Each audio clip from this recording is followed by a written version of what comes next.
Foskey, the artist at Lex Tex, and definitely the art at the store keeps me very busy.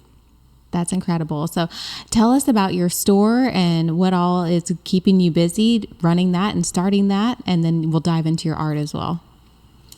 Well, main thing that keeps us busy is just like every day being there, customer service, sales, finding like unique pieces that nobody else has in town to put in there, flipping some of the furniture pieces, and we make our candles.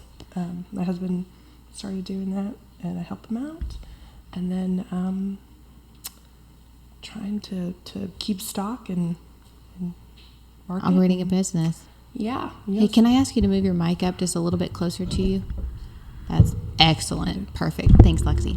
All right. So tell us about, you were telling us, or telling all of us off air, that you focus on animals. Yes, ma'am. So I'm an animal portrait artist. I have a degree in oil painting, and so I create all my pieces digitally, and that way I can get them printed on whatever the customer wants. My focus is on horses, cowboys, dogs. I'll do every critter but a toucan. Their beaks are too big for their bodies, and it's just freaky. And then I also do cow skulls and deer skulls, and I have some cow hides as well. So do you do the painting on them, or do you do like the bejeweled kind of thing that we see at Buc-ee's? This is actual paintings. Oh, so right. They're prints of paintings. I see you. Yeah. Okay. Yeah. Okay. So art is something that's just innately built in someone. So have you been doing art your entire life? Yes, ma'am. Yeah, I've started drawing and painting since I was, teeny tiny. Granted, they were stick figures, but still. And then I decided to pursue it as a career. I have a degree in fine arts, and then it's an oil painting specialty as well. So I've been starting up the business of doing custom commissions and animal portrait art for about a year and a half now, I think. And then now partnering with Lexi. So she has her store, and I've got my art at her store. It works out hand in hand, and we're wonderful friends. So that works out even better. That's fantastic. And so as far as your business and kind of what your intricate details are, so tell us a little bit about your business and how long you've been open, and what all it took for you to actually open a storefront with a passion that you had on the inside. So we opened on January 11th. Was our first opening. Grand opening. Yeah. But I've been doing this type of stuff on like flipping furniture and selling other little things that I create since like I was a teenager. So well over 15 years or so. And then the opportunity in the end of November, when we found out that 979 was moving down one, and she was just telling me about the space, and then I just was kind of like intrigued and interested, and it's like, well, can you tell me, how much rent is and all the other logistics stuff, and I was just like, I kind of was interested, and then I talked with Lauren. I was like, how would you like to do this with me instead of doing market after market? Would you want a storefront? Would you want to run it with me and be crazy small business owners together? I was ecstatic, over the moon. It's like, yes, this is amazing. And thankfully, I have a really good friend that he was able to help get like all the LLC stuff and help with all the tax stuff, because that was like the hugest, and still is the hugest headache when you're like dealing with finances. It's so much like, as a business owner, is like you have this amazing idea in your head, and then like when you actually want to put boots on the ground, like the amount of people that you need and the amount of resources. So have you learned more, since you just recently opened, have you learned more about yourself and how you can be an entrepreneur than you thought that you were going to when you had the imagination of creating it? A little bit. Yeah. A little bit, yeah. Yeah. And then it worked out because you guys are friends, is that, you probably need a gallery or somewhere to display all of your hard work as well. And you've got somebody might be redecorating, or they're moving and they need to stage their house or whatever it is. They can come in and you kind of get the best of both worlds. It's local artists that, you can know, like, and trust. Yeah, it works out awesome with Lexi's refinished furniture. You know, they're beautiful pieces, but trying to see and visualize, okay, what kind of art would you have next to this gorgeous couch or dresser? You kind of need to know, like, okay, what do you want? And then having my pieces there so you can see the furniture, how it interacts with the art. Like, what color palette are you looking for if you have a beautiful leather couch? Do you want a darker color palette, like a nice, dark, moody cowboy on a horse scene? Or do you want something bright, like blue bonnets and puppy dogs and something? So it works out awesome. It's super fun. That's great. And then you get to have that client interaction of what they're imagining, and you both have your creative personalities to put it at work in your shop. Oh yeah, it's a blast, and I think the customers really enjoy the wide variety of goods that we have: candles, deer skulls, art, refinished furniture. They love the jewelry. They love jewelry.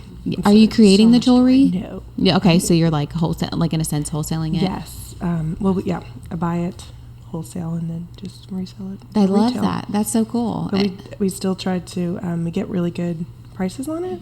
So I try to make sure that it's actually like a little bit lower than other places. So it's more of like a vision for the store is having more affordable items, but that are still nice, and some are new and some, like the furniture, just repurposed. Absolutely. And so you've got the storefront, and so are you working like the on the sales side of it too, plus you're creating all of your stuff? Yes, like we're doing it all. Wow. Yeah. And so do you get a lot of people that are traveling in town visiting, or are you getting a lot of locals that are coming to support you as well? We've been getting a lot of tourists. Grand opening day, we had a lot. That was like friends and family and local people in the community that came out. But yeah, pretty much a lot have been tourists. One day I was working and we had some awesome folks come in from Minnesota, and it was particularly cold here in Brenham, and by particularly cold I mean around 50 degrees, right? And they're thinking, this is a great balmy day. And I asked them, hi, welcome in, how you faring the cold? And they said, oh, this is great. Yeah. It was awesome to get chit chat, and you just meet a lot of really neat people. And they loved the t-shirts because they were all used to so cold. So they wanted something for warmer weather. And all of us, Brenham folk are freezing to death. It was great. Yeah, and your building might be a little bit older too, so dealing with that and yeah, it's a historic building, so it's beautiful, but man, it gets cold in there. Right. Yeah. We have that same thing here, and we're up higher, so totally know that struggle. So tell us a little bit more about, like, have you been in Brenham your entire life, or is it like you're a transplant here? No, I was born in Brenham, but I was raised in Blabberville, and then whenever I met my husband, then I moved into Brenham from the whole 6 miles away. And so are you from Brenham? No, ma'am. I grew up in Washington State originally. I met my husband while I was living in Oklahoma. I met him 2-3 years ago, and then got married last April, and I moved to Brenham right before I got married. So I'm new to Brenham, but I absolutely love it. This is like dream town. The only thing is it's really, really hot here. That's the only thing I don't like. But other than that, it's a wonderful town. I love it. Hey, but at least it's not like Oklahoma with like tornadoes everywhere. Yes, very thankful we don't have to do tornado drills. That makes me great. Whenever it starts to storm, I get kind of nervous. Like, right. We might want to hunker down. My husband's like, honey, there's no tornadoes, no twirlies. You're fine. It's great. So you've got a lot of big goals, I'm sure, for 2025 and like what you're looking to do. And so whenever you're wanting to capture the art and the animals, like, are you just making outreaches on social media of like, hey, do you take pictures? Or are you sitting there on site and like creating your art? I'll have clients send photos because they know what captures their animal best.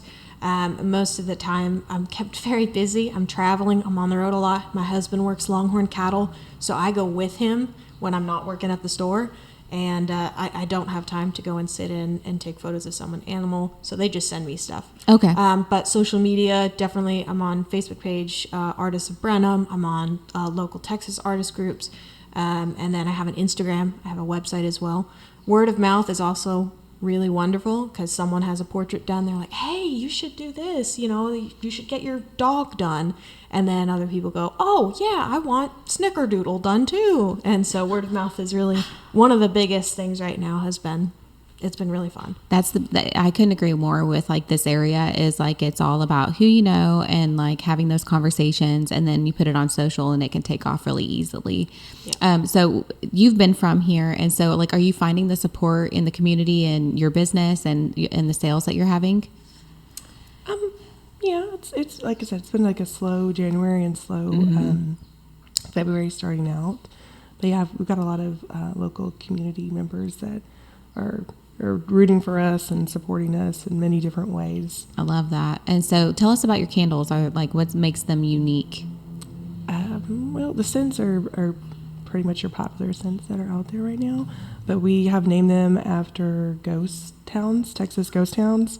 Except for one, we did name after Lavaca County. It's like a lava scent. Okay. But yeah, like the one that we brought today is one of the top 2 popular scents. It's called Gun Barrel City.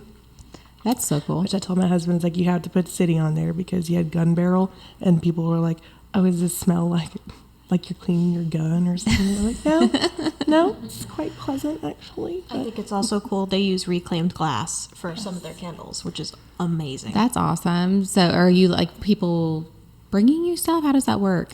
Some people gave us some like old candles that they've finished, and then other mason jars that I found at some of the local resale shops. Oh wow! We started just using that. That's really neat. And so that you can have all different sizes? Yes, there are all different sizes and shapes and colors to the jars. And I have to ask, what was the reason that you decided to go after, like, title them under ghost towns? Years ago, whenever we were showing cattle, we would always just pick random, names. And one day I was like, well, let me get a Texas map out. And my dad had this huge map of Texas, laid it across the dining room table, and was like, I want to go for those really cool, interesting, old Western type names, and like Big Spring and Gun Barrel City. We actually, one of our candles that's like a lavender chamomile, we've named it after Brenham, but it's Hickory Grove. Wow. So the original name of Brenham, where it became Brenham. That's so cool. And so as far as the love of animals, you probably had it your whole life, but why was that your focus when you went to school? Yes, ma'am. Honestly, I grew up working with horses. I was an apprentice at a horse training stable, so I was always day in, day out working with horses. My mom used to say the only reason I learned how to read was because I realized I could read about, I called them hee-haws when I was little. She's like, we couldn't get you to read until you thought, oh, I could read about hee-haws, and then you taught yourself to read. So it was pretty funny. I've just always had this love and passion for animals. As I was going through school, my professors used to say, if you want to make a career out of art, you need to get serious about doing portraiture. That's where you get a lot of your business. Or you need to focus on abstract or do some academic art. And I told my professors, I really just want to paint ponies and dogs and chickens. And he said, okay, well, you're going to need to really rethink some of your life choices if you want to just paint ponies and chickens. And I said, okay, watch me. And what do you know? My husband started encouraging me. I have rheumatoid arthritis and lupus, so my hands are a problem. They're always in pain. And he encouraged me like, hey, as we get your hands better, let's try to make a serious business out of this. Let's get you more commissions. Let's go to farmers markets. Let's do it. And praise God, we found a medication that worked, and now I've got my hands back and can paint again and are doing much better. And all I ever want to do is paint horses and chickens and dogs, and I've actually made a business out of it because of my sweet husband's encouragement and friends like Lexi, who same thing. She's like, you need to make this a business and go for it. So is having the business a newer thing for you? Or Yes, ma'am. It's about a year and a half. My very first selling pieces was at a cattle show. My husband said, just bring some of your stuff. Maybe people will buy it. And what do you know? A bunch of people bought it. I just thought, hey, show some cattle folk, oh, I like to paint horses and cows and talk to folk and maybe get some reference photos. And the business was born. Wow. So I have to ask, I had a phase of like making art and making jewelry with the pour paint stuff whenever that was kind of a fad a few years ago. Yeah. So, but I always like, everybody was like, oh my gosh, it's so good, you should sell it. But I like undervalued myself. So did you struggle with that whenever you decided to sell stuff? Yes, I would sell pieces for what I thought was a really affordable price. And my husband sat down and said, I love you, darling, but you cannot give these away for those prices. You have to actually, you are a professional artist with a degree. You have to price it. So I tried to find a price point that would be affordable for everyone. Something that where I could go up, like, yeah, I can buy that. And also for the skills and time that goes into it, because it does take quite a bit of time. An average commission for a single animal portrait can range from 6 to about 8 hours. So it is a lot of time and a lot of effort. But man, it's worth it to be able to find something where people like, and then I have prints of pieces. So $5 cards. I have 2 for 1 on stickers. So you can get a little sticker. So it's affordable for everybody. I love that. Thank That's you. really it shows about how big your heart is. If like you just Thank like, you. I want to help everybody be happy. Take a little bit of your happiness and the joy that you create in your art and give it to somebody else. Exactly. I mean, everybody loves critters, and I love the folk of Brenham. So we want to find a happy medium for everybody. Yeah, Yep. absolutely. So as far as you and like, when did refurbishing furniture become such a deep passion for you? It started when I was, I think, like 13. I needed a new bed frame. My grandma went to this, I went to Higgins, and she found this old wooden bed frame with a day bed, and she's like, you could refinish it. And she bought all the supplies, and my dad had a sander, and my older brother, he showed me how to use the sander, and so then I started doing that, and really enjoyed it. And my dad's older, so he was always doing everything himself. He was taught to fix everything himself. So helping him do a lot of different projects really got to think, oh, I really like doing this. And so then throughout the years, I would just find stuff that I could flip and sometimes just put it in my own home or my parents' place. And so the last probably like 4 or 5 years, I really got into it and did flipped pieces to sell.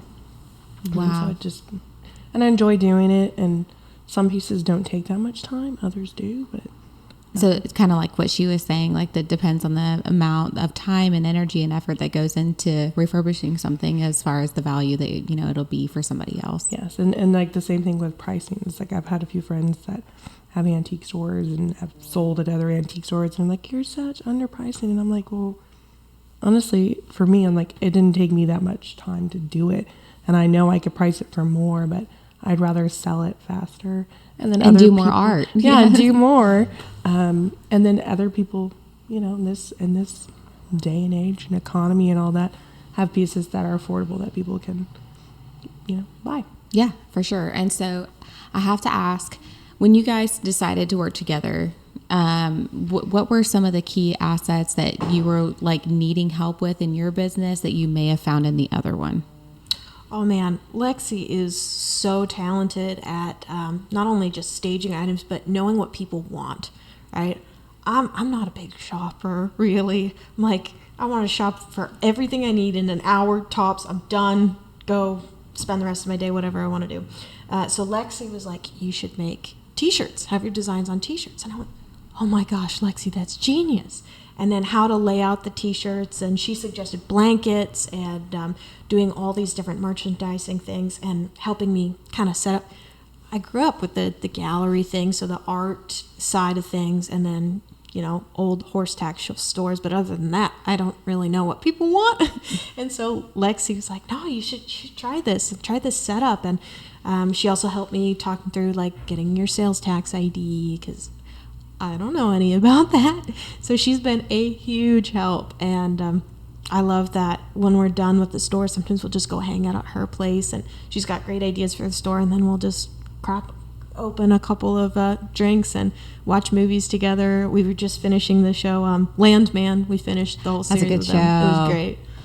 Did you know that they're saying that they may or may not, like they haven't like confirmed the second season? What? I know. I looked it up online because I was like, that's it. There was like, what, 10? And I was like, that's it? Like, we at least need 25. Yeah, I was genuinely kind of like, I was just getting into this. Like, dang it. Yeah. And so what about her? What are your things that like make her an asset to your new business? Definitely her flexibility. Because starting out, it's a family affair, so some family members are supposed to help out. Because when you start a business, it's not like you can afford to pay employees. You can barely afford to pay yourself anything. So thankfully, she was like stepped up. She's like, I can work the store. I can work the store, which has been a huge help, especially right now with like family things. And then her opinion on items. I'm like, what do you think about this? What do you think about this? And she'll give me her honest opinion, because if I ask my husband, or if he's, going to tell me what I want to hear.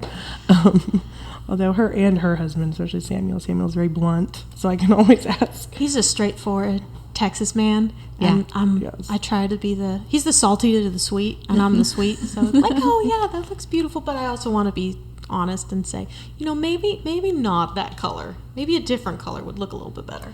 Yeah, and then going to the different like wholesale markets, like we've gone together and having her help me pick out certain things and like, oh, what's your opinion? Would you buy this, or do you think other people will buy this? And like even with her pieces, I'm just like, yeah, you need this on canvas and this, because I know I want that in my house, so I know other people are gonna want it in their house. Yeah, she just sent me a text before we got here. She was like, you need to do a canvas of this piece, because I have a couple card pieces that are limited edition. I just have them as cards. They aren't on canvas. She's like, no, you need a canvas of this. Blow it up. I'm like, I've never seen, I actually was spinning through your card rack, and I was like, I haven't seen this one before. I'm like, I know I want that in my bedroom. So I was like, you need to put this on a canvas and sell it. So which one was it? What animal was it? It was a mama cow and a calf that's in front of the Colorado mountains. Wow. So with my husband's business, we travel. He's a bovine hoof specialist, and so he works on cow feet. So we joke that we're professional cow tippers, and we travel all the time. Last summer, we were traveling. We did 14 states between June and September, and one of the states was Colorado, and it was super fun. We got this gorgeous cow-calf pair right in front of the big Colorado mountains on a sunset. So it was like all the cowboy things all lined up in one perfect image. So I did a painting of that one. And then you had a cowboy. Was it bull rider or bronc rider? Yes. Yeah, so bull rider, bronc rider, I have a couple different pieces of them. I think that one has like a vintage vibe. Like the colors that she put, it just looks vintage. It's a sepia, so it's like that dark brown, almost like a dusty brown color, and it's I found a stock image of a cowboy. We're gonna, for legal reasons, say it's a J.B. Mooney lookalike, and he got his hand caught in the rigging. And so he's stuck on this bull with this big grimace on his face as his bull is, jumping around. And I was like, that's perfect. I want to show that moment where he's gripping on for dear life, going, oh crap, my hand's stuck. And so I definitely want to do a canvas of that, because Lexi said, you need this on the wall right now. I can do that. I can do that. So what was the moment that you were like, okay, you need this? So like, was it because she's endured so much, or just the fact of what it was specifically, like that you knew that she was capable of making it? Oh yeah. Like on the items from today? Yeah, but like the one that you said that she had to paint that. I was like, she already painted it, but I was like, you need to blow that up, put it on the canvas, because that'll sell so fast. It's a beautiful piece, and it's stuff that, again, like a lot of the things that we try to have in our store, we try to make sure like nobody else has it in theirs. And I haven't seen a piece like that anywhere. We'll be seeing those stickers and little pieces everywhere soon. Yeah, I hope so. Hopefully, I certainly hope so. I know. I told her, I was like, goal, the future goal is like to get your t-shirt designs and stuff in places, get your artwork in other places, because she has amazing pieces, and they're custom, so literally no one else no one else makes them. I love that. Thank you. And so I wanted to ask you too, like you're seeing these picturesque settings and just traveling and doing things. So what is your way of doing it? Is it like you're remembering by like photographic memory, or you're taking a photograph and then working off of it, or a little bit of both? I wish I had a photographic memory. I have the memory of a goldfish, but I remember the feeling, how it made me feel, right? But I have a pretty okayish tactile memory, so remembering what it smelled like, remembering what the grass felt like the grass was up to here, and all that kind of stuff. So it's a combination of looking at photographs, Because I have such a poor memory, I take lots of pictures. Like, I literally have over 7,000 pictures on my phone right now. Because for that very reason, I'm going to forget if I don't take the pictures. And then the pictures bring back how I felt and what it was in the moment. The beauty of painting is that you don't have to go straight off the photograph. You can add things. Like, if it really was more of a vivid yellow in that sunset, if it was more of a red in that sunset, or, you know what, I feel like it would capture the place better if I added more wildflowers. I think one of the best stories that shows the difference between the painting and the photo is Christmas last year, the day after my husband proposed to me, which was amazing. But I accidentally planned my own proposal because I told him I'd do a portrait of him, myself, and our dog, Charlie. And so the next day we went to go take photographs with his family. And he said, do you want to dress up a little? And I said, no, I'll just paint it in different, go with whatever works and paint my hair different. And then, surprise, that was actually our engagement. Thankfully, he said I look beautiful, which is great. But that's a story I tell to reassure the clients is that no matter what photo you give me, the best photo we can get is something clear, and we can work from there and then change it as the moment says.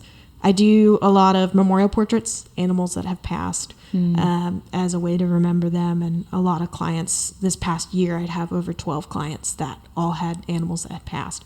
And so some of them say they want flowers, or they want a starry scene so it looks heavenly, or they don't want something sad. They want something that's like a bright, chipper sunrise, So we're able to work with whatever the client needs and then bring that joy in, that life in.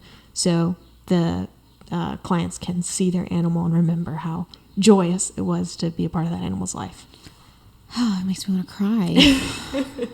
Yeah.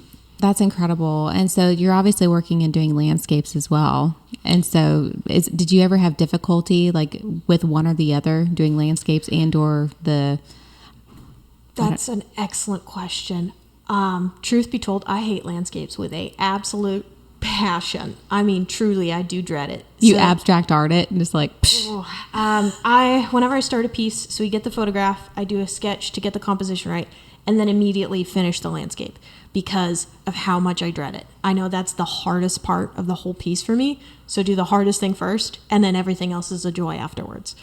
So I'll put in maybe 2-3 hours, depending on how long it takes or what type of landscape, just so I can get everything just the way I want it to be done with it. So we'll have multiple reference photos if they want a flowery field, or they want trees or a sunrise, so I can get it just right. And then a lot of clients have actually preferred where I blur the landscape just slightly, so almost dreamlike. And you're like, okay. Yeah, like, great, this is awesome. You just saved my bacon. So you saved me like 10 hours. This is great. Thank you. And then from there, do the animal. As a kid, I would only ever do... I would do drawings of just the animal. No, I didn't want to color it, didn't want to add. Nope, just the animal. That's it. That's awesome. And so what about you? Like whenever you're doing like your stuff, is there any specific pieces that you like doing more than the other? Of course, I like things that don't have a ton of finish on them. Like things that I don't have to sit there and spend hours, taking stain off and all the glazes and all that. So yeah, like for me, I love the things that are not necessarily raw, but pretty much nothing that's bare. Those pieces I love the most, and the pieces that don't have a lot of detail on them. And then those are like a bit, if it has little fine details. Having lots of rivets and things like that, yeah. I mean, we've got rustic in the name, so I think that's where her passion is. Yeah, for sure. So I'm just curious, like for pieces, you may have like something like that, maybe antique, or you may have something that maybe it's older, but not as old. Like, is it easier on the antique stuff just because, or is it more in depth because of the woodworking that went into it? Sometimes it's easier on the antique stuff because they're like, the varnish is so like worn down. It's just easier and faster to deal with that than a lot of the newer things. Oh my gosh, like the polyurethane and all the glossy stuff that they put on some of them is so thick, and it takes forever to scrape it off and sand. So it's definitely easier to work with the older antique pieces. Now, can people come to you if they have a piece and they want it refurbished? Can they do that as well, or you're just like finding the pieces and you're selling that straight out? Mainly I just sell items, but I have had people ask me to do things for them before. And so, yeah, I will start to slowly advertise that I'll do custom pieces for people. That's cool. So I want to ask you guys, as far as your business, and maybe like you've had this passion since you were kids. Like this didn't just like you saw it on Insta, and like start doing it per se. But I have to ask, like, whenever you had the vision of doing this and where you are today, what do you think has helped you the most? Like, do you think social media has made a major impact in growing your business that it wouldn't have maybe 5-10 years ago? I don't know about Lexi. Social media has definitely helped me for sure. But for me, it's been doing events and meeting people. I did farmers markets. I did the cattle shows. So I went to a couple different cattle shows and started talking with folk. And that's when I started making the connections with different people in the cattle world saying, hey, yeah, I want a portrait. And then people that knew those cattle folks said, hey, I want my dog Fluffy done. And then I started doing the First Fridays market in Brenham. Started talking with people there. And then that word of mouth for the art side of things has been great. And then with Lexi, she does an amazing job at coordinating events. Like, she is fantastic. So we did the sip and stroll, and that was huge. It brought lots of people in. I mean, we were packed, and that was a great feeling. So social media definitely helps with getting the word of mouth out for those events. But, just from my side of things, those events have been great. But I don't know. What do you think, Lexi? Yeah, like for mine throughout the years, it's been like 50-50 where social media, I mean, before that's where I was selling everything was like Facebook Marketplace or local Facebook groups. And then occasionally on like the app Garage Sale. I forgot about Garage Sale. Oh, it's Does amazing. it exist still? Oh, yeah. Yes, it does. It's hopping. I just got stuff from Garage Sale. I love it. I have so much fun. It's definitely like it keeps growing. So if you're ever over there by, Higgins South, yeah, like everyone in that parking lot, the old Sutherland's parking lot, yeah, it's growing. But yeah, so it's like a 50-50 on social media and like word of mouth, the community coming in and like supporting. And like I'll post something and it's usually the first people to say I want that are like friends or just people, customers that I've met from my other jobs. And so yeah, it's for me it's 50-50 on community and social media. That's awesome. And so did I understand this correctly? You guys kind of you run the Brenham Moms group? I help run it, yes. I'm one of the admins for that and Ladies of Brenham. Ladies of Brenham. Yeah, okay. She's a one-woman army. I know. Genuinely don't know how she does this because she's... well, it's like easy nowadays. A lot of stuff you do by your phone. So everything to do with social media is done on your phone or tablet. And then last night we actually hosted at the store, we hosted the Mom's Night Out. The ladies' night out, since we also include Ladies of Brenham at our store for those groups. Those are so cool. So how are you managing, like, you're literally managing like 500 balls, like, and of how you're helping the community, how you're helping your friends grow their business, plus you're helping an entire town with their social media and monitorizing, make sure there's no trolls like being hateful to each other. So like, how are you doing that? How are you organizing? Like, is it just like you plan out a schedule a week in advance, or are you just like, nope, time management, things like that? Everything is not organized. I mean, like it's a beautiful chaos. I still have my job, so work schedules, those are set, those are organized. But things to do with like community items, anything with those Facebook groups, it's just throughout the day when I get a break or even in the evening, I'll just like check it. I'll check the admin chat or check the feed on those groups. And literally, it's the only way I do it is because of my phone. You can do it all from your phone. 20 years ago, we couldn't have done that. Yeah, I would definitely. From our razors. Like, there's no way. and having like family support and friends that help me out, and other people in the community willing to help out with these things. Like that's how it all gets done. It's literally like a group effort. Yeah, for sure. So, 2025, you've got really great ambitions for yourself. If people want to reach out to you or have any questions about your business, where can they find you? What's the best way for them to reach you? Sure. Well, Lexi's got obviously a total handle on the Facebook thing. She is on it. So Facebook is great. There's the Lex Tex Rustics page, I believe. She'll know more about that. And then for my business, either you can find it through the Lex Tex Rustic page. I'm linked on there, Magdalene Fine Art. Or I have a website, magdalenefineart.com. And then Instagram, Facebook. I'm terrible with social media, genuinely awful at it. So I'm really trying to post. It's a little sporadic every once in a while. But Lexi's on it with the Lex Tex Rustic page. And then she'll list my stuff there as well. Like, oh, we have a deer skull that's now available, or another painting, or come check out the shirt. She is just rock and roll. So, I mean, she's got this in the bag. That's awesome. And so Lex Tex, is that going to be the easiest way for if someone wants to find you? Yes. I mean, they can Google us. I've actually been on Google for like almost 2 years with Lex Tex.